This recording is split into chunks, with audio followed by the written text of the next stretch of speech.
Story 1. I, 46, am from Switzerland and come from a pretty dysfunctional family. When I was 9, my parents divorced and I went to live with my mother and her new boyfriend, whom she married a year later. My stepfather was extremely abusive to me and my sister, both emotionally and physically. And my mother and the rest of the family always looked the other way. My mother and him had a son, and he was never abused. I left the house when I was 18 and moved out of the country but kept in touch with my family sporadically. Over the years, my stepfather changed a lot, attending AA meetings. He has not had a drink in 15 years and has expressed his regrets for treating us the way he did. I thought I got over my childhood issues and could move on with my life, until a recent incident. Last September, my sister, half-brother and I were summoned to a family meeting. There, my stepfather announced that he had contacted a lawyer to ensure that when he dies, his money would not end up in my sister's and my pockets. Basically, according to the law, if he dies before my mother, she gets half of his estate and my half-brother gets the other half. And then when my mother dies, what she owns gets divided into 3 equal parts going to her 3 children. But my stepfather sees that as unfair, and he does not want the part she would get when he dies to go to anybody else but to his son. He asked my sister and I to sign a letter the lawyer wrote, which said we would give our part of the will to our half-brother. Of course we refused. My brother looked embarrassed, but did not express any objection. My mother, as always, was silent. Seeing how we would not sign it, my stepfather asked us to think about it. Fast forward, and here comes Christmas, and we are all again reunited. The subject comes up, and my stepfather becomes very irritated when we tell him we would not budge. That same night, all the abuse I suffered as a child started to resurface, and the next morning, I decided I was going to pack my bags and leave. My stepfather was not there, so my mother took the brunt of my anger. I told her that I would never forgive her for not protecting us, that she was as guilty as he was, and that I was going to do something that I should have done when I was 18. Cut them off and never see them again. My sister respects my decision, but my brother said I was being too harsh and asked me to reconsider. Apparently, my mother and stepfather are devastated by my decision and have tried to reach out to me, but I am very reluctant to accept them back into my life. I don't think I could ever forgive them, and it is not even about the money. I would actually prefer they donate everything instead of starting this drama. Edit. The response to my post has been so overwhelming that I cannot answer everyone directly. Thank you so much for all your advice and kind words of support. I really did not expect this. For those who said they think I only care about the money, I don't. It is not even my money to start with. And it's not the point. It is about a stepfather who decides to be a father when it is time to control, beat, punish, torture and assault, who said that he regrets everything he has done, but then bails out when he has a chance to treat us like his own. And yes, I have a biological father who remarried long ago and has children with his new wife. Me, my sister, and his wife will inherit from him as well as my other brothers from that relationship. And my stepmother's son from her first marriage will inherit from their mother, my stepmother, and we won't, which is only fair as we haven't been raised by her. I have a good relationship with my father, but he has lived in Spain with his Spanish wife for over 30 years, so we don't see each other as often as we would like. I told him about everything, and he is stunned. Himself as a stepfather, he cannot even imagine treating his stepchildren differently to his own blood. Some asked, what if my mother dies first? She has almost nothing to her name, but what little she has will go half to my stepfather and the rest to my brother, sister and I. And then when he dies, we get nothing, which is fair enough, as it's the law. Thanks again, everyone. You cannot even imagine how much you've helped. Now for some comments. Your stepfather considers only his son to be his child. That's why he was never abused. What if your mother died before your stepfather? Would everything go to the stepfather and then to his son? Does your mother have any assets in her name? I know you don't care about the money, but it does give a clue to the dynamic going on here. Of course your brother would have no objection. He wasn't the one physically getting abused as a child and is the one benefiting from the current state of things. As he is the one being left all this money and property, you are by no means obligated to let your mom and stepdad back into your life. Regardless of what anyone says, if at 46 years old, you have decided that the best thing for you and your family, a spouse, kids, whatever your situation is, then so be it. Only you can make that call.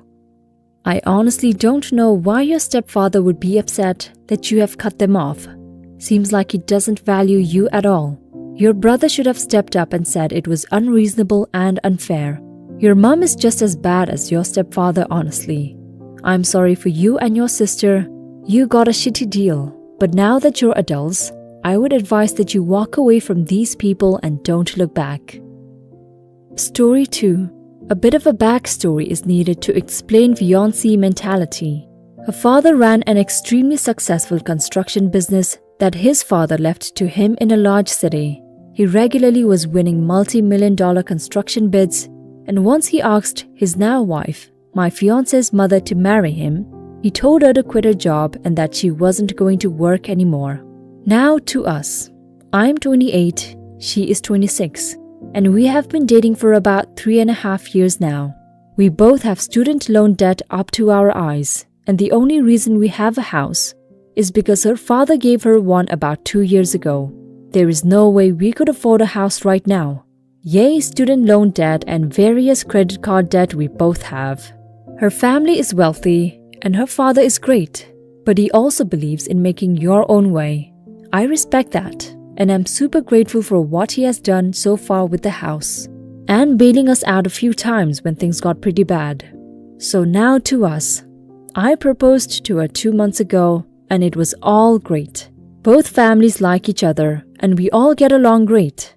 However, last week, my wife-to-be told me she put in her 2 weeks' notice and is extremely happy to finally be a wife and not work anymore. What? We had our first major fight right there because we need her income to survive, especially if we are going to have a kid in a year or so, like we plan to. I'm not in a position like her father was to fully support a family on my income alone, not to mention her debt piled on top of mine. Also, if she never planned to use her degree once she got married, why did she take all the loans? I also found out she would have zero student loan debt if she went to what her father calls a real school. She went to a local state college because her boyfriend at the time was going to go there, even though she was accepted at other schools. Now, I'm not going to argue her dad's an ass to pay for college at one school and not the other one, or blame her for wanting to be by a boyfriend at the time and taking student loans to go be by him. That's the past. And when you think you are in love, or are in love, you do some stupid things sometimes.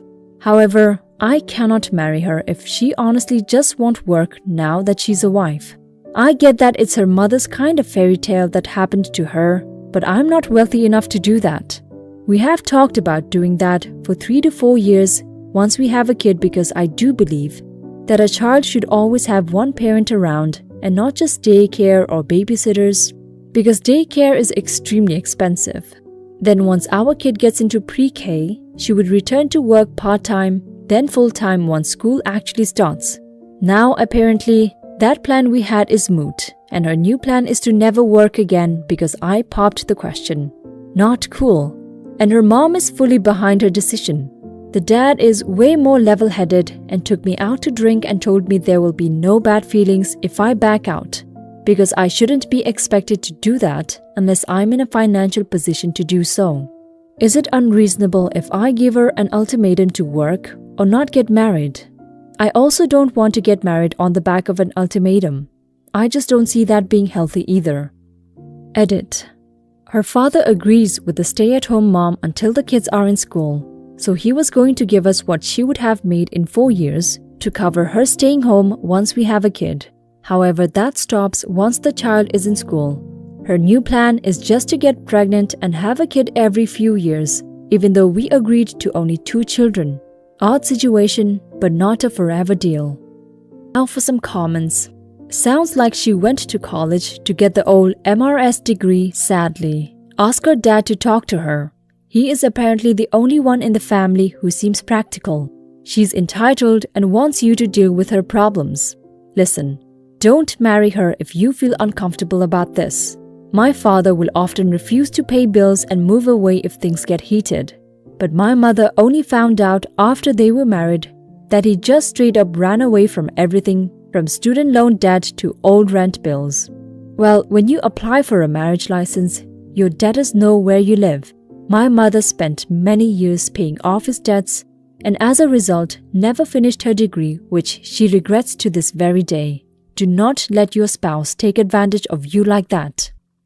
She is totally wrong to quit her job and expect that without talking to you first.